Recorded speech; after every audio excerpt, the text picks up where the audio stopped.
আমি আমার মনকে নিয়ন্ত্রণ করতে পারি না। আমি বলি যে আমি খারাপ কাজ করব না, তারপরেও করে ফেলি।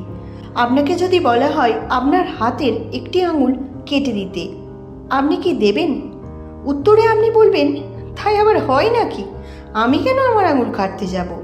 আসল কারণ হচ্ছে এটাই, আপনি জানেন হাতের আঙুল কাটলে আপনার প্রচণ্ড ব্যথা হবে। এখন আঙুল না কাটার জন্য আপনার মনকে তো নিয়ন্ত্রণ করতে হবে। এখানে কি আঙুল না কাটার জন্য আপনার মনকে নিয়ন্ত্রণ করতে হয়েছে, নাকি আপনার মনের ব্যথার ভয়ে নিজে থেকেই নিয়ন্ত্রিত হয়ে গেছে? আপনি এটা বুঝতে পারছেন যে আপনি যে কাজটা করছেন সেই কাজটি খুবই খারাপ, কিন্তু এই কাজটি করা থেকে নিজেকে আটকাতে পারছেন না। এর কারণ হচ্ছে আপনি যে খারাপ কাজটি করছেন তার খারাপ ফলাফল আপনি তৎক্ষণাৎ পাচ্ছেন না। আঙুল কেটে দেওয়ার সময় যে ফলাফলটা আপনি সঙ্গে সঙ্গে পেয়ে যেতেন, যেমন ধরুন মানুষ যেদিন থেকে সিগারেট খাওয়া শুরু করেছে তার পরদিন থেকেই ফুসফুসের রোগে কিন্তু আক্রান্ত হয় না, অথবা যেদিন থেকে মদ্য পান করা শুরু করেছে তারপর থেকে কিন্তু কিডনি ক্ষতিগ্রস্ত হয় না। ব্যক্তি শহরের বড় রাস্তায় কোনো মাতব্বর লোকের সাথে যদি পাঙ্গা দেয়, সঙ্গে সঙ্গে সে ওখান থেকে মার খেয়ে ফিরে আসবে, কিন্তু ওই ব্যক্তি দুর্বল লোকের সাথে বাহাদুরি দেখাতে পিছুপা হবে না। এখানে পুরো ঘটনাটাই হলো ফলাফল নির্ভর। যখন কোনো খারাপ কাজের ফলাফল সঙ্গে সঙ্গে মেলে না, সেই খারাপ কাজটি কোনো খারাপ মানুষ সহজে কিন্তু ছাড়তে পারে না। কিন্তু যেসব খারাপ কাজের ফলাফল সঙ্গে সঙ্গে মিলে যায়, সেই খারাপ কাজটি মানুষ করতে কিছুটা হলেও ভাবে। যেমন ধরুন আপনি একটি বদমাশ লোককে 500 টাকা দিয়ে বললেন, যা গিয়ে এই ভালো মানুষটাকে থাপ্পড় মেরে আয়।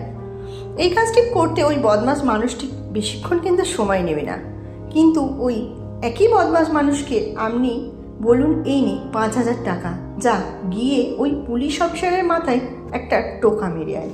তখন কিন্তু ওই বদমাশ মানুষটি নইব চলে ওখান থেকে পালিয়ে যাবে, কারণ ওই বদমাশ মানুষটি জানে পুলিশের মাথায় টোকা মারার ফলাফল তাকে সঙ্গে সঙ্গে ভুগতে হবে, কিন্তু সাধারণ মানুষকে থাপ্পড় মারলেও সে রেহাই পেয়ে যাবে।